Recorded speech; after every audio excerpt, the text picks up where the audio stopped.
자, 여러분 안녕하세요. 이번 영상 강프로가 가져온 리플 소식 한번 전해드리는 시간 가져보도록 할 테니까 구독, 좋아요, 알림 설정까지 부탁드리겠습니다. 자, 일단 리플 먼저 보기 전에 바쁘시거나 단타 수익 종목 추천받고 싶으신 분들, 보유 종목 대응받고 싶으신 분들은 상단의 번호로 숫자 2번만 문자로 보내주시면 급등 종목 추천부터 보유 종목 진단 무료로 도와드리도록 하겠습니다. 어떠한 금전 요구 받지 않고 있으니까 편하게 들어오셔서 종목 상담 받아가셨으면 좋겠다 말씀을 드리겠고요.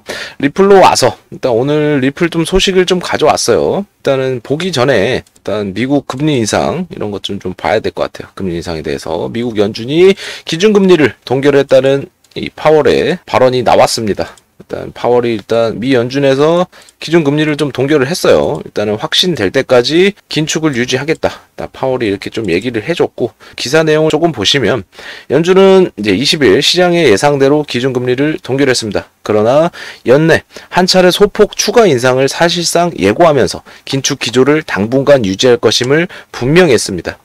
연내 한 차례 소폭 추가 인상을 예고를 했고, 전날부터 이틀간의 연방공개시장위원회의 정례 회의를 마친 뒤 기준금리를 현 5.25에서 5.50% 범위에서 유지할 것이다. 이렇게 좀 발표를 했고, 연준은 성명에서 최근 지표상 경제 활동이 견고한 속도로 확장돼 왔고 일자리 창출은 최근 몇 달간 둔화됐었지만 여전히 견고하고 실업률은 낮은 수준을 유지하고 있다며 인플레이션은 여전히 높은 수준이라고 현재 경제 상황을 평가를 했습니다. 그리고 미국의 은행 시스템은 건전하고 회복력이 있다고 전제를 한 뒤 가계와 기업들을 위한 더 엄격한 신용 조건은 경제 활동과 고용 인플레이션에 영향을 줄 가능성이 크다고 지적을 했습니다. 그런 뒤에 연준은 FOMC는 최대의 고용과 장기적으로 2%의 물가 상승률을 추구한다며 이런 목표들을 지지하기 위해서 이같이 결정했다고 기준금리 동결 배경을 설명을 했다고 합니다. 일단은 당분간에 긴축 기조를 유지할 것이니까 일단 뭐 그렇게 많이 막 오르락 내리락 할 것 같진 않아요. 근데 일단 좀 동결돼서 좀 다행이다라고 좀 생각이 되고, 일단 리플 차트로 와서 잠깐만 볼게요. 잠깐 보시면 일단은 주봉상 제가 590까지도 빠져도 상관없다라고 좀 설명을 드렸었는데, 일단 660은 지키면서 방향성이 나오고 있습니다. 일단 여자리에서 잘 받쳐주느냐, 이번 주에 움직임이 좀 중요할 것 같고, 일단 추석 이후로 해서 이제 박스권의 움직임만 좀 나와준다면, 일단 이런 구간들에서는 이제 박스권의 움직임 때 이런 이제 지지받고 횡보하는 여러 움직임에서는 기관들의 자금이 들어올 거를 생각을 해야 된다. 이제부터는 좀 리플 같은 경우는 좀 기관들의 자금이 좀 들어올 가능성이 높다. 그 이유가 좀 있습니다. 일단 내년에도 일단 비트코인 반감기가 있어요. 비트코인 반감기도 있고, 제가 이제 나스닥 상장에 대해서도 말씀을 좀 드렸다시피 나스닥 상장을 하는 와중에도 어느 정도 차트를 만들고 그러고 나서 이제 들어 올릴 거기 때문에 일단은 이 상승 이후에 일단 눌리고 있는 중이고, 아직 상승의 초입 부분은 지키면서 일단 차트를 잘 만들어 가고 있어요. 어차피 이제 대하락 추세를 넘어서 주고 나서 박스권 매집이 지금 시작이 되고 있는 겁니다. 매집이 지금 들어오고 있는 거니까 너무 걱정할 자리가 아니다. 얘는 나중에는 2,000원도 넘고 5,000원도 넘어야 되는 코인이에요. 10,000원 이상 보고 있습니다. 그것도 적게 갔을 때 그 정도 보고 있는 거니까 너무 걱정할 필요가 없다. 이렇게 좀 설명을 드리겠고요. 다음 뉴스 좀 보시면, 일단 뭐 리플 뉴스는 아니지만 부탄이 600메가와트 비트코인 채굴장 건설 계획을 착수를 했다고 합니다. 일단은 비트코인닷컴에 따르면 부탄이 우지안이 이끄는 비트디어와 함께 600메가와트 규모 비트코인 채굴장 건설 계획을 시작을 했다고 합니다.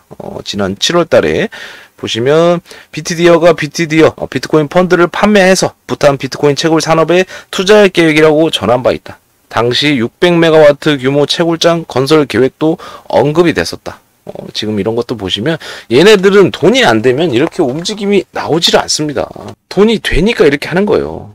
비트코인뿐만 아니라 XRP도 지금 보시면 이렇게 다 연관이 되어 있습니다. 결제 회사뿐만 아니라 거래소에도 연관이 되어 있다는 거, 거대 투자사들도 연관이 되어 있다는 거, 결제 회사, 은행 엄청나게 엮여 있습니다. 괜히 엮여 있는 게 아닙니다. 뒤에는 아메리칸 익스프레스와 같이 하는 리플도 아메리칸 익스프레스 뒤에는 누가 있죠? 워렌 버핏이 있습니다. 대놓고 투자를 하지 않아요. 우회적으로 이렇게 간다고. SBI 뒤에는 뱅가드도 있습니다. 투자자 중에. 그리고 뱅가드 뒤에는 블랙록이 있다는 거. 세계 최대 자산운용사죠. 일경 2,000조를 운용을 하고 있습니다. 다 이렇게 뒤에서 엮어서 이렇게 가는 거라는 거. 또 결제회사 비자도 있죠. 은행도 있고 이제 스탠다드 차티드 은행도 있고 페이팔도 있고 다 이렇게 엮여 있습니다. 걱정할 코인이 아닙니다. 그냥 제가 타점 잡아드리는 거, 물론 단기적으로 보시는 분들은 단기적으로 제가 대응을 할 수 있게끔 자료를 보내드릴 거니까 그런 거 너무 걱정하지 마시고 상단의 번호로 숫자 2번만 보내주시면 되겠다. 이렇게 좀 설명을 드릴게요.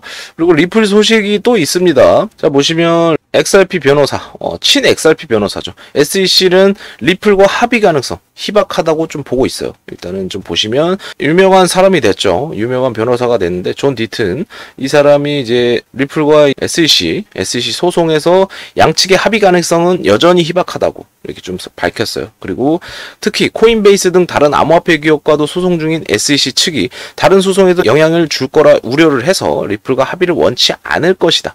지금 상당히 궁지에 좀 몰려 있습니다. SEC가. 왜 이렇게 몰려 있냐면 이 기사를 보시면 미 SEC 위원장 게리 겐슬러죠. 법원이 암호화폐 규제할 수 있는 뭐라도 말해줬으면 좋겠다. 똥줄이 탄다 이겁니다. 오늘 이렇게 인터뷰를 했는데 자 보시면 법원이 암호화폐에 대한 입장에 어떤 영향을 미치는가 이렇게 질문을 받았어요. 질문을 받고 나서 법원이 빨리 암호화폐를 규제할 수 있는 무언가라도 말해줬으면 좋겠다. 리플이 저번에 승소를 하고 나서 지금 상황이 리플 쪽으로 상당히 기울어져 있습니다.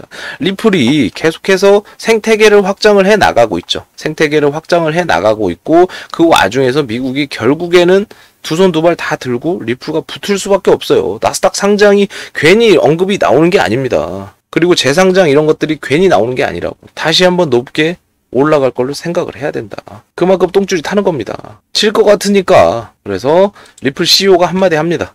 SEC 위원장 게리 겐슬러를 두고 규제 대신 권력만 추구한다. 이렇게 또 우리 빵형이 메사리 주최 메인넷 2023 행사에 참여를 해서 게리 겐슬러 위원장이 효과적인 규제보다 권력, 정치적 영향력만 추구한다고 비판을 했다. 그러면서 겐슬러 위원장의 괴롭힘에 맞서야 한다라고 덧붙였습니다.